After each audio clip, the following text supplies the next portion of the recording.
Welcome, Honorable Prime Minister.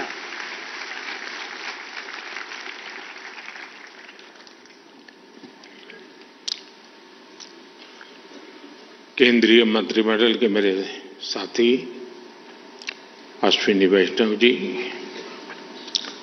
Rajiv Chandrashekhar ji, जीपे के outgoing chair Japan के minister Hiroshi Yoshida जी, member countries के अन्य मिनिस्टर्स, अन्य महानुभाव, देवी और सज्जनों, ग्लोबल पार्टनरशिप और आर्टिफिशियल इंटेलिजेंस समिट में मैं आप सभी का स्वागत करता हूं। मुझे खुशी है कि अगले साल भारत इस समिट की अध्यक्षता करने जा रहा है। ये समिट एक ऐसे समय हो रही है जब एआई को लेकर पूरी दुनिया में बहुत बड़ी डिबेट छिड़ी हुई है। इस डिबेट से पॉजिटिव और नेगेटिव हर प्रकार के एस्पेक्ट्स सामने आ रहे हैं। इसलिए इस समिट से जुड़े प्रत्येक देश पर बहुत बड़ा दायित्व है। बीते दिनों में मुझे अनेक पॉलिटिकल एंड इंडस्ट्री लीडर से मिलने का अवसर मिला है। मैंने उनसे मुलाकात में भी इस समिट की चर्चा की है। एआई के प्रभाव से वर्तमान और आने वाली पीढ़ियां कोई भी छूटी नहीं है।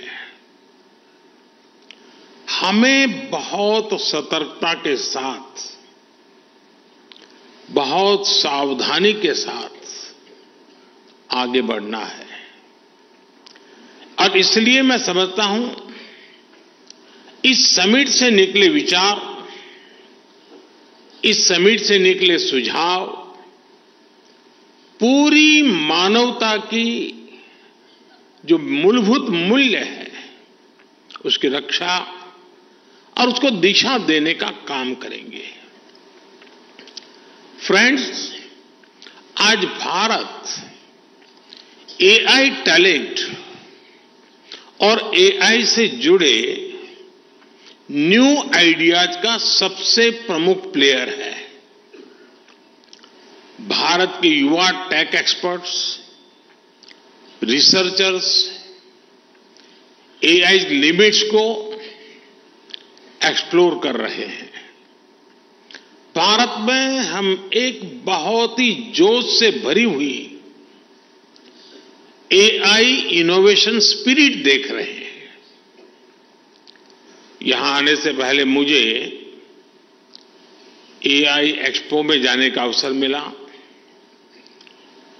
आर्टिफिशियल इंटेलिजेंस कैसे जीवन बदल सकती है, ये हम इस एक्सपो में देख सकते हैं। युवा एआई इनिशिएटिव के तहत चुने गए युवाओं के आइडियाज को देखकर मुझे ज्यादा खुशी होना बहुत स्वाभाविक भी था। ये युवा टेक्नोलॉजी के द्वारा सामाजिक बदलाव लाने का प्रयास कर रहे हैं। भारत में एआई से जुड़े सॉल्यूशंस की चर्चा तो अब गांव-गांव तक पहुंच रही है। हाल ही में हमने एग्रीकल्चर में एआई चैटबॉट को लॉन्च किया। इससे किसानों को अपने एप्लीकेशन स्टेटस, पेमेंट डिटेल्स और गवर्नमेंट स्कीम्स से जुड़े अपडेट्स जानने में मदद मिलेगी। हम एआई की मदद से भारत में अपने हेल्थ सेक्टर को भी पूरी तरह से ट्रांसफॉर्म करने की दिशा में काम कर रहे हैं। सस्टेनेबल डेवलपमेंट गोल्स को हासिल करने में भी एआई अहम भूमिका निभा सकती है। फ्रेंड्स, भारत में हमारा विकास मंत्र है सबका साथ सबका विकास। हमने एआई फॉर ऑल की भावना से प्रेरित होकर सरकार की नीतियां और प्रोग्राम तैयार किए हैं। हमारा प्रयास है कि हम सोशल डेवलपमेंट और इंक्लूसिव ग्रोथ के लिए एआई की क्षमताओं का पूरा फायदा उठा सकें। भारत एआई के रिस्पॉन्सिबल और एथिकल यूज के लिए भी पूरी तरह कमिटेड है। हमने national programme on artificial intelligence शुरू किया है। हम भारत में एआई मिशन भी लॉन्च करने जा रहे हैं। इस मिशन का लक्ष्य भारत में एआई कंप्यूट पावर की पर्याप्त क्षमता स्थापित करना है। इससे भारत के स्टार्टअप्स और इनोवेटर्स को और बेहतर सुविधाएं मिलेगी। इस मिशन के तहत एग्रीकल्चर, हेल्थ केयर, एजुकेशन जैसे सेक्टर्स में एआई एप्लीकेशंस को प्रमोट किया जाएगा। हम अपने इंडस्ट्रियल ट्रेनिंग इंस्टीट्यूट के माध्यम से एआई स्किल्स को टियर 2 और टियर 3 शहरों तक पहुंचा रहे हैं। हमारे पास नेशनल एआई पोर्टल है जो देश में आर्टिफिशियल इंटेलिजेंस इनिशिएटिव को बढ़ावा देता है। आपने ऐरावत इनिशिएटिव के बारे में भी सुना होगा। इस कॉमन प्लेटफॉर्म का उपयोग बहुत जल्द सभी रिसर्च लैब, इंडस्ट्री और स्टार्टअप कर सकेंगे। फ्रेंड्स, एआई के साथ हम एक नए युग में प्रवेश कर रहे हैं। आर्टिफिशियल इंटेलिजेंस का विस्तार टेक्नोलॉजी के टूल से भी कहीं ज्यादा है। एआई हमारे नए भविष्य को गढ़ने का सबसे बड़ा आधार बन रही है। एआई की एक बहुत बड़ी ताकत है लोगों को कनेक्ट करने की उसकी क्षमता। एआई के सही इस्तेमाल से सिर्फ देश की आर्थिक प्रगति ही सुनिश्चित नहीं होती, बल्कि ये समानता और सामाजिक न्याय को भी पक्का करता है। इसलिए एआई को अपने भविष्य के लिए अलग प्रकार के एआई की भी जरूरत पड़ेगी।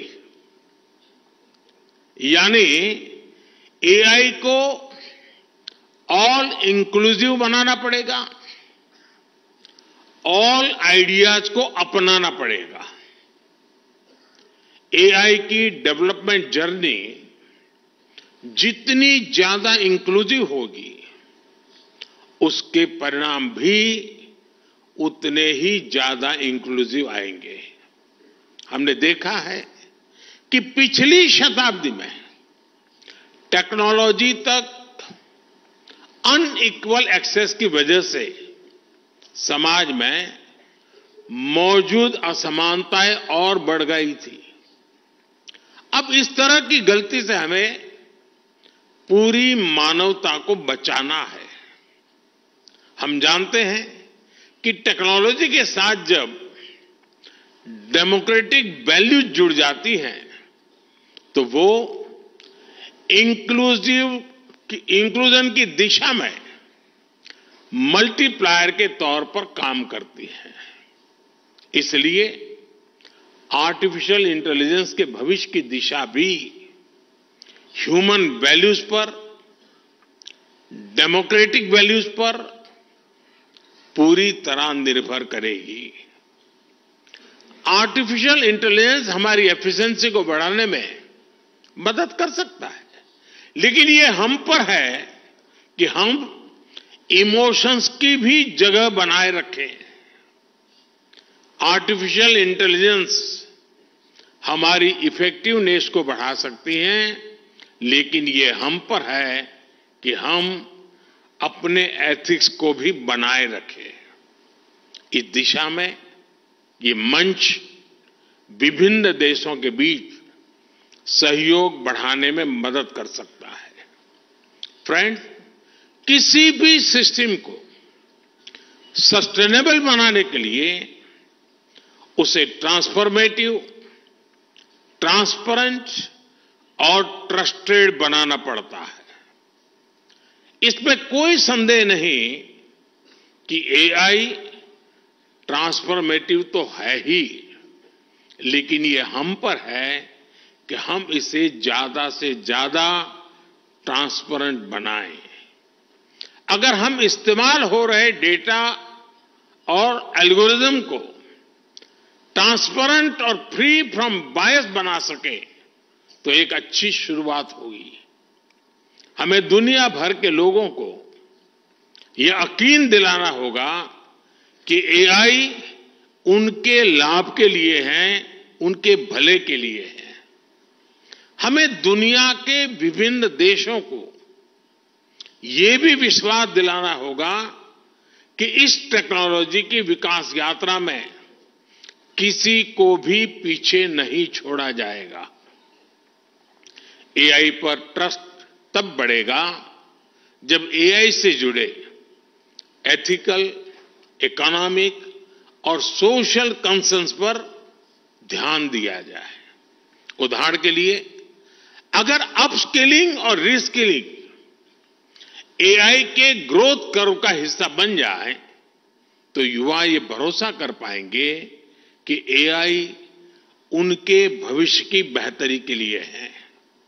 अगर डेटा की सुरक्षा पर ध्यान दिया जाए तो लोग यकीन कर पाएंगे कि एआई उनकी प्राइवेसी में दखल दिए बिना विकास को आगे बढ़ाएगा। अगर ग्लोबल साउथ को यह पता होगा कि एआई के विकास में उनकी भी बड़ी भूमिका होगी तो वो इसे भविष्य के एक रास्ते के रूप में स्वीकार कर पाएंगे। फ्रेंड्स, एआई के अनेक पॉजिटिव पहलू हैं, लेकिन इससे जुड़ी नेगेटिव बातें भी उतनी ही चिंता का विषय है। एआई 21वीं सदी में विकास का सबसे बड़ा टूल बन सकता है और 21वीं सदी को तबाह करने में भी सबसे बड़ी भूमिका निभा भी सकता है। डीप फेक का चैलेंज आज पूरी दुनिया के सामने है। इसके अलावा साइबर सिक्योरिटी, डेटा थेफ्ट और आतंकियों के हाथ में एआई टूल्स के आने का भी बहुत बड़ा खतरा है। अगर आतंकी संगठनों के पास एआई लेस हथियार पहुंच जाए तो उससे ग्लोबल सिक्योरिटी पर बहुत बड़ा असर होगा। हमें इस विषय पर चर्चा करके एक ठोस प्लान तक पहुंचने की जरूरत है कि कैसे एआई के गलत इस्तेमाल को रोका जाए। इसलिए ही G20 प्रेसिडेंसी के दौरान हमने responsible, human centric AI governance का फ्रेमवर्क तैयार करने का प्रस्ताव रखा था। G20 न्यू दिल्ली डिक्लेरेशन ने एआई प्रिंसिपल्स के प्रति सभी सदस्य देशों के कमिटमेंट की पुष्टि की है। सभी सदस्यों में एआई के उपयोग से जुड़े खतरों को लेकर एक अंडरस्टैंडिंग थी। जिस तरह हमारे पास विभिन्न अंतर्राष्ट्रीय मुद्दों के लिए समझौते और प्रोटोकॉल्स है, उसी तरह हमें एआई के एथिकल यूज के लिए मिलकर ग्लोबल फ्रेमवर्क तैयार करना होगा। इसमें हाई रिस्क या फ्रंटियर एआई टूल्स की टेस्टिंग और डिप्लॉयमेंट के लिए प्रोटोकॉल भी शामिल होगा। इसके लिए कन्विक्शन, कमिटमेंट, कोऑर्डिनेशन और कोलैबोरेशन की सबसे अधिक जरूरत है। हमें मिलकर ऐसे कदम उठाने ही होंगे जिससे एआई का रिस्पॉन्सिबल यूज सुनिश्चित हो सके। आज इस समिट के माध्यम से भारत पूरे वैश्विक जगत का आह्वान करता है कि इस दिशा में हमें अब एक पल भी गंवाना नहीं है। इस साल में अब कुछ ही दिन बचे हैं, नया साल आने ही वाला है। हमें एक तय समय सीमा के भीतर ग्लोबल फ्रेमवर्क को पूरा करना ही होगा। मानवता की रक्षा के लिए ये किया जाना बहुत ही जरूरी है।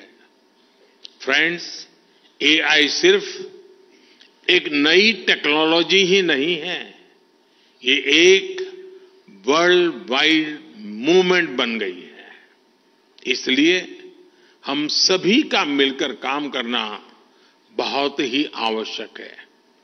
अगले 2 दिन आप सभी बहुत से विषयों पर चर्चा करेंगे। मैं तो जब भी किसी एआई एक्सपर्ट से मिलता हूं तो अपने सवाल और सुझाव रोक नहीं पाता। आज आप एक्सपर्ट से बातें करते हुए भी कई बातें मेरे मन में आ रही हैं। हमें ये सोचना होगा कि एआई जनरेटेड इंफॉर्मेशन की क्रेडिबिलिटी को कैसे बढ़ाया जा सकता है। ऐसे क्या डेटा सेट्स हो सकते हैं जिनके उपयोग से हम एआई टूल्स को ट्रेन और टेस्ट कर सके। किसी एआई टूल को मार्केट में रिलीज करने से पहले कितना टेस्ट करना चाहिए, इस पर भी जरूर सोचना चाहिए।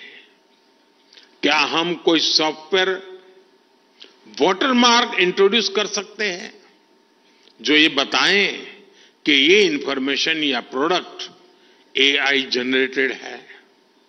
इससे जो व्यक्ति एआई जनरेटेड इंफॉर्मेशन का इस्तेमाल करेगा उसे उसकी लिमिटेशंस के बारे में पता रहेगा। एक बात मैं भारत में केंद्र सरकार और राज्य सरकार के दिग्गजों से भी कहूंगा, सरकारों के पास योजनाओं से जुड़ा विभिन्न तरह का डेटा होता है। इसका उपयोग एविडेंस बेस्ड डिसीजन मेकिंग में कैसे कर सकते हैं? क्या हम ऐसे डेटा का एआई टूल को ट्रेन करने में उपयोग कर सकते हैं? क्या हम एक ऐसा ऑडिट मैकेनिज्म स्थापित कर सकते हैं जिसमें एआई टूल्स को उसकी क्षमता के आधार पर रेड, येलो या ग्रीन में कैटेगराइज किया जा सके? क्या हम एक इंस्टीट्यूशनल मैकेनिज्म स्थापित कर सकते हैं जो रेजिलिएंट एम्प्लॉयमेंट को सुनिश्चित करे? क्या हम standardized global AI education curriculum ला सकते हैं? क्या एआई ड्रिवन फ्यूचर के लिए लोगों को तैयार करने के स्टैंडर्ड तय कर सकते हैं? ऐसे अनेक सवालों पर सरकार से जुड़े लोग और आप सभी एक्सपर्ट्स जरूर विचार करें। फ्रेंड्स, आप जानते हैं कि भारत में सैकड़ों भाषाएं बोली जाती हैं, हजारों बोलियां हैं। डिजिटल इंक्लूजन को बढ़ाने के लिए एआई की मदद से स्थानीय भाषा में डिजिटल सर्विसेज कैसे उपलब्ध कराई जा सकती हैं, इस बारे में भी सोचें। जो भाषा अब नहीं बोली जाती उसे एआई की मदद से कैसे रिवाइव किया जा सकता है, इस पर भी काम करें। संस्कृत भाषा का नॉलेज बेस और लिटरेचर बहुत समृद्ध है, उसे एआई की मदद से कैसे आगे बढ़ाया जा सकता है, इस पर भी सोचें।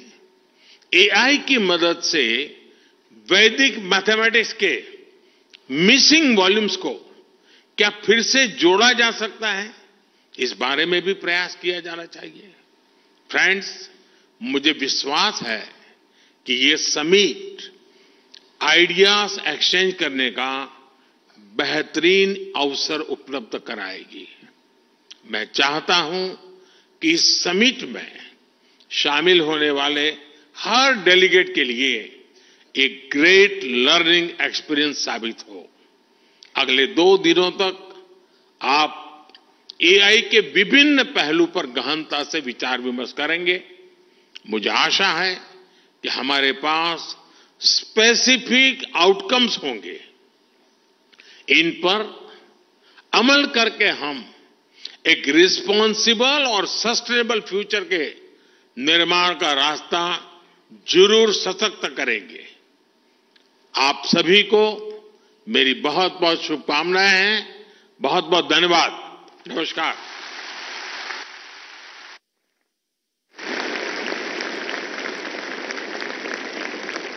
Honorable Prime Minister, thank you very much for your